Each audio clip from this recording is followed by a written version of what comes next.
سمینا، اگر میں آپ کو لیٹسٹ صورتحال کے بارے میں بتاؤں تو صورتحال وہی ہے جو کہ گزشتہ 2 دنوں سے چل رہی ہے. صرف یہ ہو رہا ہے کہ پولیس اپنی خفت مٹانے کے لیے جو مبینہ ملزم ہے وقار الحسن، پہلے انہوں نے اس کے بھائیوں کو پکڑا، اس کی فیملی کو پکڑا، جس پر وقار الحسن نے خود جو ہے رات گئے گرفتاری جو ہے پیش کر دی، خود کو پیش کر دیا، اور وہاں اس نے انکشاف کیا کہ میں اس تمام واقعے میں ملوث نہیں ہوں، اور جو موبائل استعمال ہوا وہ اس کا برادر نسبتی جو ہے عباس وہ استعمال کر رہا تھا. اب صورتحال یہ ہے کہ اگر ہم مرکزی ملزم کی بات کریں تو وہ 2013 میں اس کو فوٹا باز پولیس بہاول نگر نے جو ہے ماں بیٹی سے زیادتی کے الزام میں گرفتار کیا تھا، مگر اس وقت فرانسک لیب میں جو ٹیسٹ رپورٹ تھی وہ تاخیر سے آئی. اس دوران ملزم نے دباؤ ڈال کر صلح کر لی تھی. بالکل، وہ اس کا بیک گراؤنڈ تو ہم نے کل بھی رکھا تھا ویورز کے سامنے. لیکن یہ بتائیے فیاض کہ یہ عابد کا کوئی سراغ لگا ہے جو مرکزی ملزم ہے؟ اس تک پہنچنے تک کوئی ملا ہے کوئی اس کا سراغ کہ کہاں ہو سکتا ہے؟ سمینا، نہ تو عابد کا کوئی سراغ ملا ہے اور نہ ہی عباس کا کوئی سراغ ملا ہے. جیسے کہ کل آئی جی پنجاب نے بڑا مسخہ خیز انداز میں یہ بیان دیا تھا کہ وہ کھیتوں کے درمیان میں اس کا گھر تھا. جب پولیس نے ریڈ کیا تو وہ حیرت انگیز طور پر 400 سے زائد پولیس اہلکاروں کو چکمہ دے کر اپنی بیوی سمیت جو ہے وہ کھیتوں سے فرار ہو گیا. ابھی تک یعنی کل سے لے کر اب تک کو اگر ہم 24 گھنٹے بھی دیکھیں یا 24 گھنٹے سے زائد کا وقت دیکھیں تو ابھی تک کوئی گرفتاری جو ہے وہ نہیں ہے. صرف اس میں ایک ڈراپ سین جو تھا وہ آیا تھا وقار الحسن کا، وہ بھی خود پیش ہوا ہے، اس کو بھی گرفتار نہیں کیا گیا. یہ صورتحال ہے. اور اگر یہ جیو فینسنگ یا جدید سرٹیفکیٹ قسم کی تفتیش کی بات کرتے ہیں تو اس تمام کیس کو حل کرنے میں پنجاب پولیس کا کوئی کردار نہیں ہے، ابھی تک نظر نہیں آ رہا. ٹھیک ہے، چلیں، بہت شکریہ آپ کا فیاض ملک. آپ سے پھر بھی بات کریں گے، جانیں گے کہ کیا اس میں اپڈیٹس ہو رہی ہیں. لالی صاحب، یہ جو ساری سچویشن اس وقت اب سامنے آئی ہے وقار الحسن کے آنے کے بعد، جس نے خود گرفتاری دی، پولیس ابھی مرکزی ملزم بھی اور عباس جو ملزم دوسرا اب نکلا ہے سامنے آیا ہے اس تک بھی پہنچ نہیں پائی، آپ کیا جج کر رہے ہیں؟ پولیس انڈر پریشر کام کر رہی ہے کیا؟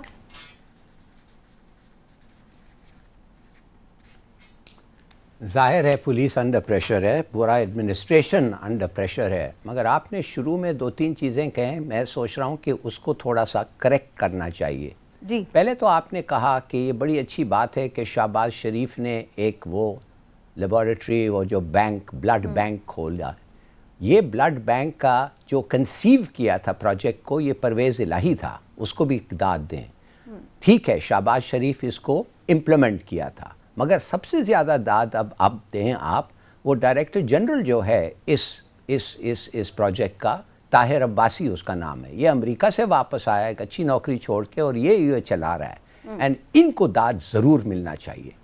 دوسری بات جو میں آپ سے پوچھنا چاہتا ہوں، جو میں سمجھتا ہوں کہ ہم لوگوں کو پوچھنا چاہیے کہ عارف صاحب 13 سال پہلے کیسے نکلے؟ اب آپ نے کہہ دیا ہاں وہ یہ ہوا وہ ہوا. یہ ڈو یو نو کہ جرگا کا کمپرومائز اللیگل ہے؟ لیگل نہیں ہے، اللیگل ہے. ڈو یو نو کہ یہ کرائم جو ہوتا ہے ریپ، یہ کرائم جو ہے it is against it is a crime against the state. Rape can never be condoned. کبھی کنڈینیشن نہیں ہو سکتی، اور نہ اسلامک لا میں اس کو کنڈیم آپ کنڈون کر سکتے ہیں. یہ کوئی کمپرومائز اس پہ ہو نہیں سکتا. یہ اسٹیٹ لا ہے، یہ ریلیجس لا نہیں، یہ اسٹیٹ لا ہے. تو اب میں آپ کو ایک سوال پوچھتا ہوں کہ آپ سوچیں، عابد کو آپ جان سے مار دیں تو سب چیز سالو ہو جاتا ہے، ہر چیز سالو ہو جاتا ہے. وہ بھی بات نہیں نکلے گی کہ اس کو چھوڑا کون، یہ تو اللیگلی گھوم رہا تھا. دوسری بات، اس پہ سب چیز تھوپ پہ بات ختم، کیس فنشڈ. تو میں آپ سے یہ کہنا چاہتا ہوں بعد میں آپ ضرور آئیں، اس لیے کہ میں آپ کو بتانا چاہتا ہوں یہ ہو کیسے سکتا ہے. یہ سسٹم میں کیا ہے جو ہم لوگ کو جسٹس کو پرورٹ کر سکتا ہے. آپ اگر مجھے وقت دیں گی آفٹر آسکنگ ادر کویسچنز، میں آپ کو 2 منٹ میں سمجھا دوں گا کیا ہے یہ چیز. آپ بتا دیں ہلال صاحب، بتا دیں. میں پھر جاتی ہوں عمران صاحب کے پاس. دوسرا سوال ہے کہ آپ بتا دیں آپ کیا کہہ رہے تھے. فرسٹ تھنگ سمینا، پوچھئے اپنے آپ سے پوچھئے کہ یار یہ کیسے ہو سکتا ہے گوروں نے اپنے ملک میں جوری سسٹم رکھا تھا اور ادھر جج سے فیصلہ لیتے ہیں. بھئی وہ تو 300 سال کلونیل رول تھا ادھر, کیوں ایسے کیا؟ اور آپ کو پھر جواب یہ ملے گا کہ جوری سسٹم جو ہوتا ہے وہ بڑا فیئر ہوتا ہے, لوگوں کو کنٹرول کرنا بڑا مشکل ہوتا ہے, وہ آنیسٹ سٹیزنز ہیں ایک ملک کے, اور وہ پھر وہی کہتے ہیں جو ان کے سامنے ایویڈنس آتا ہے. مگر ایک جج کو اگر آپ اپوائنٹ کریں, پروموٹ کریں, پوسٹ کریں, تنخواہ دیں, وہ بڑے آسانی سے وہ کنٹرول ہو سکتا ہے. اس لیے گوروں نے انڈیا میں 300 سال کے لیے انہوں نے اپنا جوری سسٹم نہیں لگایا. نمبر 1. دوسری بات آپ کو پوچھیں کہ ایف آئی آر کیوں؟ بھائی برٹن میں ایف آئی آر کیوں نہیں ہوتا ہے؟ کوئی سنا ہی نہیں ہے ایف آئی آر انگلینڈ میں. کیوں؟ اس لیے کہ ادھر ایک انسیڈنٹ کا رپورٹ ہوتا ہے. ایک انسیڈنٹ ہوا, اسکاٹلینڈ یارڈ کو پیش ہو گیا پولیس اسٹیشن سے کہ یہ واقعات ہوئے. وہ انسیڈنٹ کو دیکھتے ہیں اور وہ کہتے ہیں ٹھیک ہے, اگر ہمیں پروف ملتا ہے تو ہم اس کو پرسیو کریں گے. ادھر کیا کرتے ہیں گوروں؟ اپنے لوگوں کو کنٹرول کرنے کے لیے ایف آئی آر میں جھوٹ کا پلندہ, مثال کے طور پہ اگر ایک آدمی قتل کیا ہے یہ سب کا نام لے لیتے ہیں. آپ مجھے بتائیں پولیس نے عابد کی بہن کو کیوں پکڑا ہے؟ یہی عابد اس کی بہن کو کیوں پکڑا ہے؟ what did she do wrong؟ FIR آئی آر میں اس کا درج ہوگا نام. وہ امپلیکیٹ کرتے ہیں لوگوں کو. وہ اس لیے بھی پکڑ لیتے ہیں نا کہ اس سے بھی ملزم تک پہنچ جائیں گے, ملزم بھی آ جائے گا سامنے کہ جی اب میرے اپنے بھی لوگ پکڑے گئے, تو وہ تھوڑا سا وہ اس کو بھی دباؤ میں لانے کے لیے اس طرح کی یو کی ناٹ جسٹ آپ کے انویسٹیگیشن کے لیے آپ کسی کو پکڑ کے مار تاڑ کریں, اس کو ڈپرائیو کریں, اس کے بھی حق ہوتے ہیں. دوسری بات آپ کو میں بتانا چاہتا ہوں کہ یہ جو ایف آئی آر کے تحت یہ جب جاتے ہیں لوگوں کے پیچھے, ججز کچھ آپ چلے جائیں, آپ کے خلاف ایف آئی آر ہوگا, آپ کہیں گے میں نہیں تھی, یہ نہیں تھا. وہ پتہ ہی جج کیا کرے گا؟ وہ دیکھے گا ایف آئی آر, وہی ایف آئی آر کو دیکھ کے آپ کو جیل بھیج دے گا.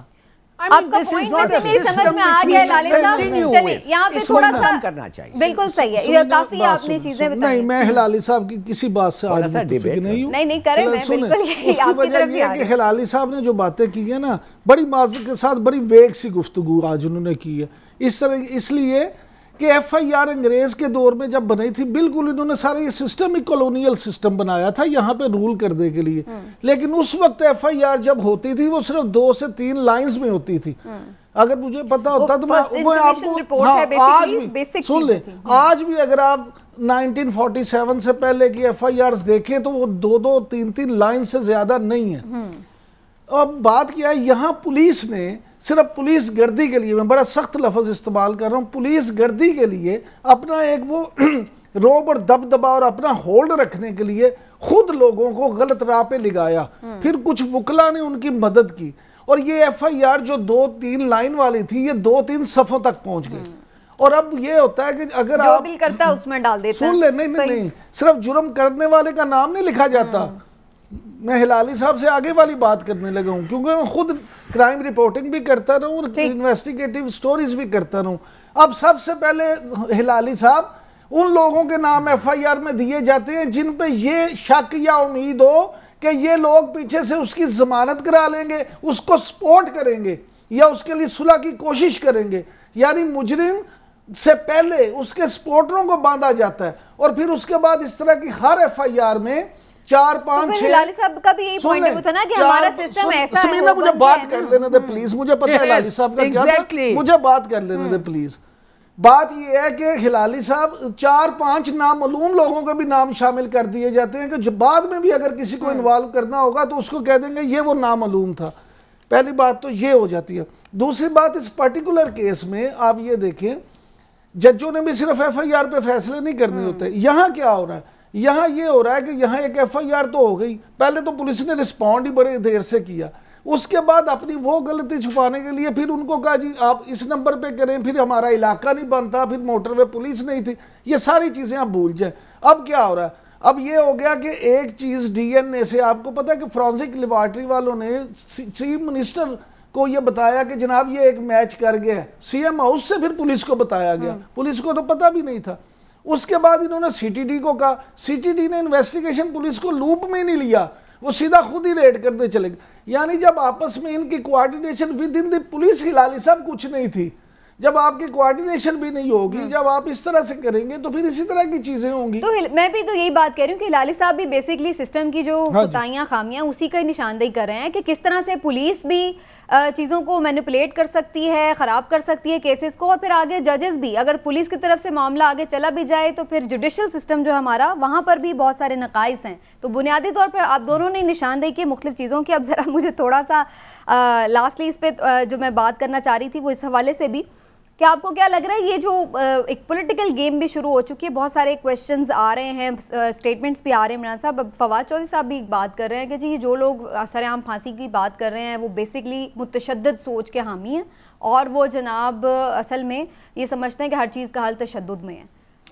اس اسٹیٹمنٹ کو آپ کیسے دیکھتے ہیں؟ کیونکہ یہ تو میرا خیال ہے پبلک سینٹیمنٹس ہیں، ہر کوئی یہ چاہ رہا ہے. سب سے پہلی بات کہ میں خود یہ چاہتا ہوں کہ ان مجرموں کو جو مجرم ثابت ہو جائیں ان کو سرے عام سخت سے سخت سزا دی جائے، ان کو وہاں پہ لے جا کے موقع پہ پھانسی پہ لگایا جائے. اور علی صاحب تو اس سے بھی زیادہ چاہتے ہیں، لیکن میں یہ کہوں گا کچھ باتیں فواد چودھری صاحب کی ٹھیک ہیں. ایک سسٹم ضرور بننا چاہیے، اس کیس کو یا ٹیسٹ کیس بنا کے جو قانونی پیچیدگی ہیں ان کو دور کر کے ایک سسٹم بنا لیں. فواد چودھری خود بھی ایک وکیل ہے، لیکن یہاں آپ کے ساتھ ہی میں یہاں پہ شہباز گل صاحب کا بھی ذکر ضرور کرنا چاہوں گا کہ جب ایک چیز ایسی ہو جس پہ خدا نہ خواستہ اس طرح کا اتنا بڑا واقعہ ہو جائے، سانحہ ہو جائے، اور اس میں آپ جھوٹے سچے مجرم جب پکڑے بھی نہ جائیں، صرف نشاندہی ہو جائے اور آپ مبارکبادیں دینا شروع ہو جائیں، اور خدا کا واسطہ ڈاکٹر صاحب خدا کی پناہ کوئی آپ خوف خدا کریں، آپ مبارکباد کس بات کی دے رہے ہیں؟ اسی چیز کو تو میں بھی انٹرو میں کنڈم کر رہی تھی کہ دونوں طرف سے ایک غیر ضروری سی سٹیٹمنٹس کا سلسلہ شروع ہو جاتا ہے. کوئی ایسا لگتا ہے ہلالی صاحب ہمارے ہاں تو کوئی ایسا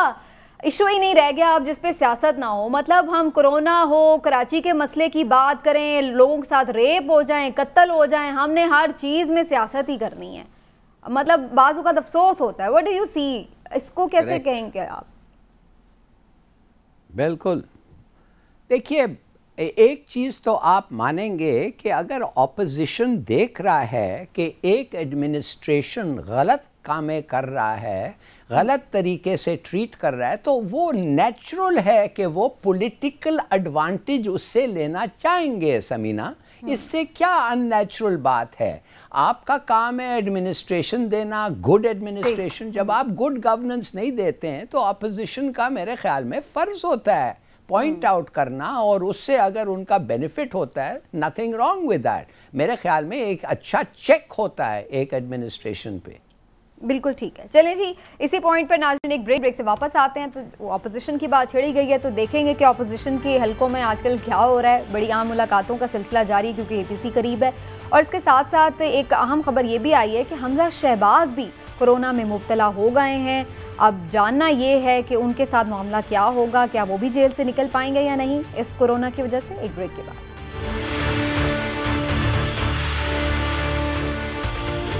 ویلکم بیک ناظرین. حمزہ شہباز کافی عرصے سے جیل میں ہیں اور اب یہ خبر آئی ہے کہ ان کو کورونا ہو گیا ہے. کووڈ-19 کا ان کا ٹیسٹ پازیٹیو آیا ہے، جس کے بعد یہ بھی خبر آئی ہے کہ ان کی جانب سے اور جو ان کے خاندانی ذرائع ہیں ان کی جانب سے یہ ریکویسٹ کی جا رہی کہ ان کو بھی جیل سے نکالا جائے اور انہیں ان کے ذاتی معالج کو دکھانے کا موقع بھی ملنا چاہیے، علاج کے لیے اسپتال بھی منتقل کرنا چاہیے. تو کیا ہونا چاہیے جی، اس حوالے سے بات کرتے ہیں. لالی صاحب، آپ کو کیا لگتا ہے؟ پھر ظاہر ہے کورونا تو سیریس ایشو ہے، کیا پھر انہیں بھی نکال کے اسپتال منتقل کر دینا چاہیے؟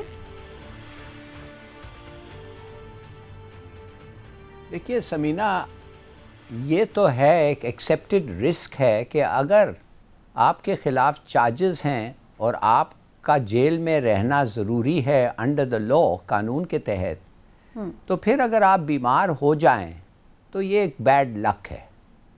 مگر یہ بھی ماننا پڑے گا کہ جیل میں رہنا 2 سال کے لیے، 2 سال تک آپ کا اب تک کوئی ٹرائل کا ڈیٹ فکس نہیں ہوا ہے.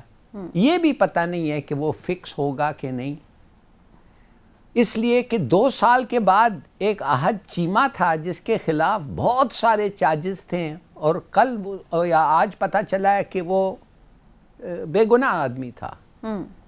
میں یہ پوچھنا چاہتا ہوں کہ اگر آپ خواہ ایک قانون کو مس یوز کر کے، ایک غلط قانون کے رکھ کے ایک آدمی کی لائف کو انڈینجر کرتے ہیں، تو میرے خیال میں یہ آپ کو اجازت نہیں ہوتا ہے، نہ قانون، نہ پرنسپل، نہ مورلز، نہ ایتھکس.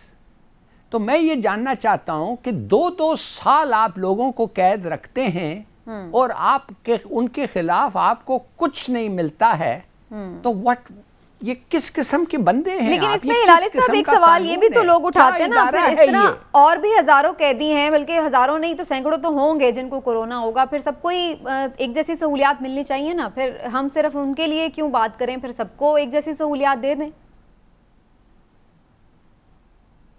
بلکہ ان کو زیادہ دینا چاہیے. یہ تو سیریس کیس ہے، اس نے بڑے پیسے لوٹے ہوں گے. اس کے خلاف جو چارج تھا، لگتا ہے ایسا تھا کہ اس نے پاکستان کا پورا توشہ خانہ ہی ختم کر دیا ہے. وہ بیچارے چھوٹے چھوٹے کیسز ہیں. آپ بالکل صحیح کہہ رہی ہیں. آف کورس ان کا بھی سوچنا چاہیے، مگر یہ سسٹم ایسا ہے، یہ پرواہ نہیں کرتا ہے. وی آئی پی کا پہ پرواہ نہیں کرتا ہے تو وہ غریب کا کیا کرے گا؟ It's a field system.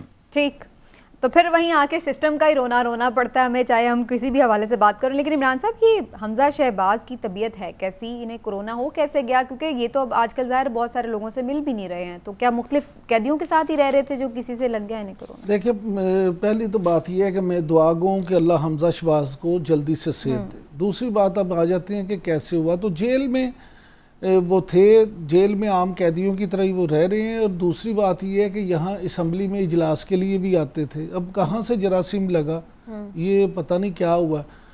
دوسری بات جو ابھی ہلالی صاحب کہہ رہے تھے، چیمہ صاحب جو ہیں ایک کیس میں ان کی بے گناہی ثابت ہوئی ہے، 2 ابھی ہیں. لیکن یہ کیوں اتنے لٹکائے جاتے ہیں؟ میں تو پہلے بھی یہ کئی دفعہ ڈسکس کر چکا ہوں. لیکن آج میں حمزہ شہباز کی سیاست پہ بات کرنا چاہوں گا.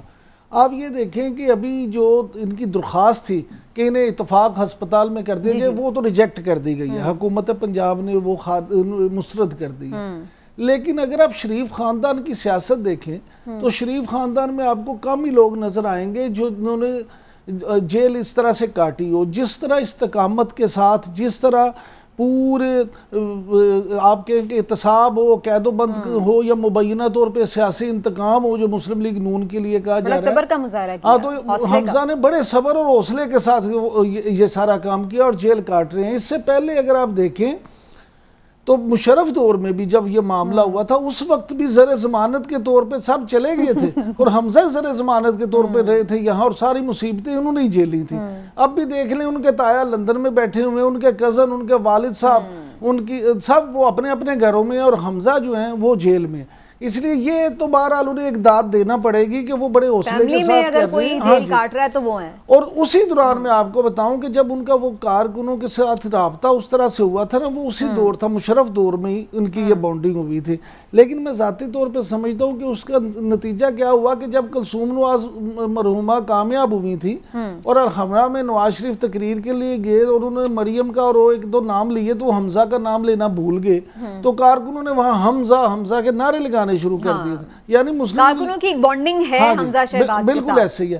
اب مسئلہ یہ ہے کہ جب اتنے آپ اہم ایک لیڈر ہیں اور آپ حوصلے کے ساتھ ایک جیل بھی کاٹ رہے ہیں، ساری چیزیں کر رہے ہیں، تو بیماری میں آپ کو علاج کی سہولت تو ملنی چاہیے. اور اگر آپ وہاں یا تو حکومت اگر انہیں اسپتال میں شفٹ نہیں کرتی تو وہاں جیل میں ان کے لیے پراپر کر دے انتظام، تو پھر بھی ان کا گلہ ختم ہو جانا چاہیے. کیونکہ دوسرے بھی تو قیدی جو ہیں کورونا کے مریض، ان کا بھی تو علاج کیا جا رہا ہے، ان کو مل رہا ہے علاج، لیکن علاج ضرور ہونا چاہیے، سب کا ہونا چاہیے اور حمزہ کا بھی ہونا چاہیے. میں بھی ایک عام واقفانہ حال کی خبر بھی لیتی ہوں عمران صاحب سے. اپوزیشن کی جو اس وقت ایک ہم دیکھ رہے ہیں ایکٹیویٹیز چل رہی ہیں، لیکن ظفر ہلالی صاحب سے ایک سوال ضرور کروں گی. ہلالی صاحب، ایک تو یہ بھی آپ بتائیے کہ آپ کو جو پاسٹ ریکارڈ ہے نیب کا، اس کو دیکھتے ہوئے کیا لگ رہا ہے کہ یہ کیسز کوئی منطقی انجام تک پہنچیں گے، یا کسی مرحلے میں حمزہ کو بھی اسی طرح کچھ بیل ویل مل جائے گی کسی کورٹ سے اور پھر وہ بھی باہر نکلنے میں کامیاب ہو جائیں گے؟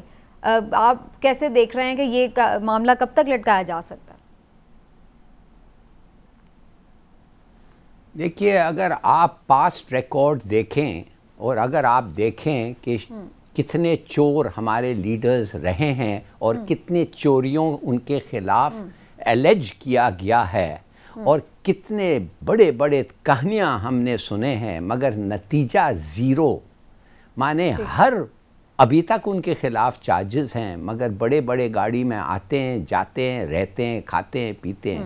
تو آپ کیا مجھ سے یہ ایک سوال پوچھ رہی ہے؟ میں کہہ رہا ہوں کہ لوکنگ ایٹ دا ریکارڈ اس کو بھی یہ بھی بچ جائے گا, اس کو بھی کچھ نہیں ہوگا.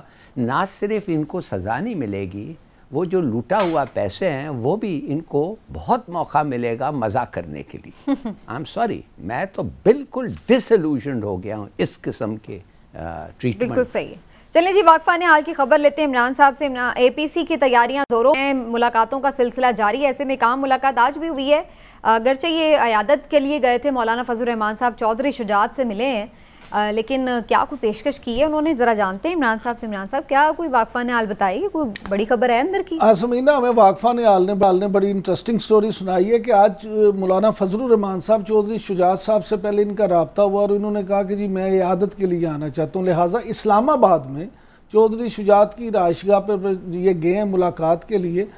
اور عیادت کے بعد مولانا فضل الرحمان نے ان سے یہ بھی درخواست کی ہے کہ آپ ہمارے ساتھ آئیں اور جمہوریت کے لیے جو جدوجہد ہم کر رہے ہیں اور جو اے پی سی بلانے جا رہے ہیں تو اس میں ہمارا ساتھ دیں. چودھری شجاعت نے کیٹیگوریکلی ان کو کہا کہ جناب ہم تو حکومت کے اتحادی ہیں, اس لیے ہم آپ کے ساتھ کیسے چل سکتے ہیں, تو آپ عیادت کے لیے آئیں, آپ کا بہت شکریہ, اس سے زیادہ بڑھ کے میں آپ سے کوئی بات نہیں کر سکتا. اس کے بعد ہمارے واقفان حال نے یہ بھی بتایا کہ جب مولانا وہاں سے جانے لگے تو مولانا نے ان سے کہا کہ آپ آئیں, باہر میڈیا سے بات کرتے ہیں. تو چودھری شجاعت نے میڈیا سے بات کرنے سے بھی انکار کر دیا. انہوں نے اس وقت بھی مولانا سے کہا کہ جناب آپ کی بڑی مہربانی, شکریہ, آپ میری عیادت کے لیے آئے, لیکن میں اتحادی ہوں حکومت کا, میں آپ کے ساتھ کھڑے ہو کے کوئی سیاسی بات بھی نہیں کروں گا. لہٰذا مولانا نے اکیلے ہی وہ میڈیا سے بات کی اور اس کے بعد وہ وہاں سے روانہ ہو گئے. چلیں جی, مولانا کو اس محاذ پہ تو ناکامی دیکھنی پڑی ہے, اتحادی توڑنے میں کچھ کامیاب نہیں ہو سکے مولانا, لیکن بہرحال آپس میں ملاقاتوں کا سلسلہ جاری اپوزیشن کی دیگر جماعتوں کا. دیکھتے ہیں جی اپوزیشن کیسے بیٹھے گی, کب بیٹھے گی اور کیا نتیجہ نکالے گی اس APC سے. ایک بریک لیتے ہیں, واپس آتے ہیں تو بات کرتے ہیں کہ آخر ایک اور ملک نے بھی اسرائیل کو تسلیم کر لیا. بحرین نے بھی معاہدہ کر لیا اسرائیل کے ساتھ اور اس سے تمام تعلقات بحال کرنے جا رہے ہیں, لیکن اس کے بعد اب کیا منظرنامہ بن رہا ہے اور کون کون پائپ لائن میں, بتائیں گے آپ کو بریک کے بعد.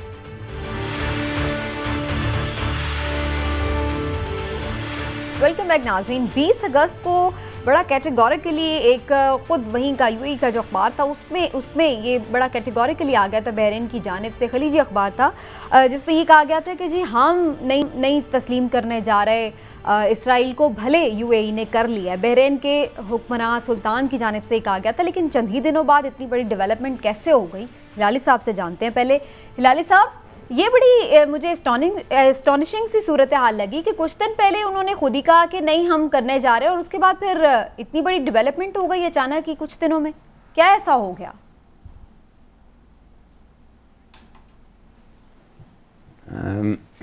دیکھیے, مجھے ایک لحاظ سے افسوس سے کہنا پڑ رہا ہے کہ یہ جو دو واقعے ہوئے ہیں, افغانستان میں ٹاکس اور یہ عرب ریکگنیشن آف پیلسٹائن, یہ دونوں ایک قسم کے ہوکس ہیں.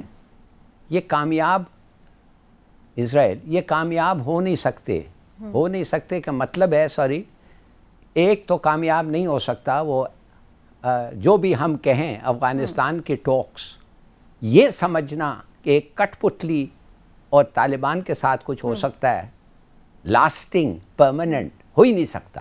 مگر یہ چھوڑیں, یہ کیوں ہو رہا ہے, یہ اور Arab recognition of Israel, GCC recognition of Israel کیوں ہو رہا ہے, وہ تو آپ پتہ چل گیا ہے. ایک کتاب آ رہا ہے اس پہ. اچھا, وہ کتاب یہ ہے, ٹرمپ کے الفاظ ہیں. افسوس سے یہ کہنا پڑتا ہے کہ ایک ایسا گندا لفظ ہے, میں نہیں کہہ سکتا اس کو ہم, مگر آپ سمجھ جائیں گے کہ ٹرمپ کہتا ہے کہ جب اس نے وہ حماقت کی MBS نے کہ خشوگی کو قتل کیا, تو اس کو بچانے کے لیے مجھے اتنا مشکل کام تھا, مگر میں بچا دیا اس کو. میں نے ان کا انٹرنیشنل ریپوٹیشن میں نے بچا دیا, سینکشن سے میں نے بچا دیا, ہر قسم کی چیز سے میں نے بچایا کہ میرا پھر حق بنتا تھا. یہ تو نہیں کہا کہ میرا حق بنتا تھا, مگر مقصد ہی یہی تھا اس کا بچانے کا کہ میرا پھر حق بنتا تھا, میں ان کو کچھ بھی پوچھوں تو انہوں نے کرنا تھا. تو یہ جو ریکگنیشن کیوں آئی ہے بھائی, پہلے سے پہلے سے ان لوگوں کی ملاقات ہوئی تھی سیکریٹلی. پہلے سے ہمیں پتا ہے کہ ان کی ایک گٹھ جوڑ ہے ایران کے خلاف. میں آپ سے اسی پروگرام پہ بڑے دفعے کہا ہے کہ سعودی عربیہ نے over flight rights Israeli aircraft to attack Iran دے چکے ہیں. تو کیا ضرورت تھا یہ فارمل ریکگنیشن اب ہو, خاص طور ان اپینڈیجز, وہ چھوٹے سے اپینڈکس جو ہیں ایم بی ایس کے, یہ جو گلف سٹیٹس میں پیٹرول سٹیشنز بحرین یو اے ای, ان کو کیا ضرورت تھا ان کو کیا کہتے ہیں گالی کھانے کے لیے, گالی کھلوانے کے لیے ان سے ریکگنیشن کرو. اس لیے کہ ٹرمپ نے کہا میں الیکشنز پہ جا رہا ہوں, میں نے وعدہ کیا تھا کہ یہ ہوگا, میں نے وعدہ کیا تھا افغانستان کا جنگ ختم ہوگا اور پیس ہوگا, وہ اپنی الیکشنز کو ظاہر ذہن میں رکھ کے, میں نے تمہارے لیے بہت کام کیا ہے. انڈرسٹینڈیبل, تو وہ اس لیے وہ ظاہر اس چیز کے لیے وہ ایکٹیو ہیں. بالکل ٹھیک ہے. عمران صاحب آپ کا کیا ٹیک ہے اس کے بعد, پھر ہم کیا سمجھیں؟ پہلے ہم نے جب یو اے کی بات کی تھی تب بھی آپ نے بھی یہ کہا تھا کہ ہو سکتا ہے اور ممالک بھی اس کی طرف بڑھیں, اور یہ ہوا. اب مزید بھی اس کا مطلب ہے ایک اسرائیلی اخبار نے تو نام لے کے یہ لکھ دیا تھا کہ بحرین یا عمان اور اس کے بعد سوڈان سمیت بہت سارے ملک ہیں جو یو اے کے بعد اسرائیل کو تسلیم کریں گے, ان کے ساتھ اپنے روابط دوبارہ بنائیں گے, شروع کریں گے. اب میں سمجھتا ہوں یہ مسئلہ جو ہے نا پوری امہ کا ہے, مسلم امہ کا مسئلہ. اس کو او آئی سی ویسے تو اب کسی کام کی نہیں ہے, لیکن اسے اس مسئلے کو کم از کم وہاں اس پلیٹ فارم پہ ضرور ڈسکس کیا جانا چاہیے, اور ایک ایسا لائحہ عمل اختیار کرنا چاہیے کہ جس سے اس کے کوئی نتائج نکل سکیں, کیونکہ اس طرح ایک ایک کر کے یہ جو لوگ کریں گے تو اس کے بعد اس کی پھر اہمیت نہیں رہے گی. اور میں سمجھتا ہوں کہ ٹرمپ کی اور امریکہ کی اس وقت کوشش یہ ہے کہ اسرائیل کو ایک ایک کر کے اس طرح سے عرب ممالک سے وہ کروا لے کہ پھر آخر میں سعودی عرب کے لیے بھی کوئی راستہ نہ بچے, اور وہ بھی سب کے. اور یہ میں سمجھتا ہوں کہ جو لالی صاحب نے کہا ہے, میں بالکل انہوں نے ٹھیک کہا کہ صرف ایک نہیں, بہت ساری ان کی خفیہ میٹنگز ہوئی ہیں, اور تمام ممالک جو عرب ممالک کے بعد پاکستان کی طرف بھی آ سکتے ہیں. نہیں, پاکستان کا انہیں پتا ہے کہ پاکستان یہ کبھی نہیں کرے گا, اس لیے پاکستان پہ ابھی ایسی میرے نہیں خیال کہ کوئی انہوں نے ایسی ورکنگ شروع کی ہو. راج صاحب بالکل لاسٹ 30 سیکنڈز ہیں, بلکہ 15 سیکنڈز ہیں, آپ جلدی سے کامنٹ کر لیں. جی, میرا خیال یہ بھی ہے سمینہ کہ جنگ ہوگا جی سی سی اسرائیل اور امریکہ ایران کے خلاف. کیوں کہ اگر ایران کے آئل انڈسٹری کو تباہ کر دیں, تیل کے پرائسز بڑھیں گے, سعودی عربیہ اور جی سی سی ملکوں کو بہت فرق پڑے گا. مگر ان کا ایک یہ وعدہ بھی ہے امریکنوں اور اسرائیلیوں کے ساتھ کہ دوسرے ملکوں کو زیادہ ہم امپیکٹ نہیں کرنے دیں گے, تو ہم پرائس کو کنٹرول کریں گے. آپ دیکھیں کیا ہونے والا ہے 3-6 مہینے میں. ٹھیک, تو معاشی مفادات بھی ظاہر ہے ملحوظ خاطر ہیں, اور پولیٹیکل بھی ہیں ظاہر ہے, سیاسی بات بھی سامنے رکھے جا رہے ہیں, اور اس کے بعد ہی دیکھتے ہیں کہ کیا یہ سارا منظرنامہ بنتا ہے اس خطے میں. ناظرین, آج کے پروگرام کو یہیں سمیٹتے ہیں. انشاءاللہ اب آپ سے اگلے ہفتے ملاقات ہوگی. اپنا فیڈ بیک دیجیے گا. اجازت دیجیے, اللہ حافظ.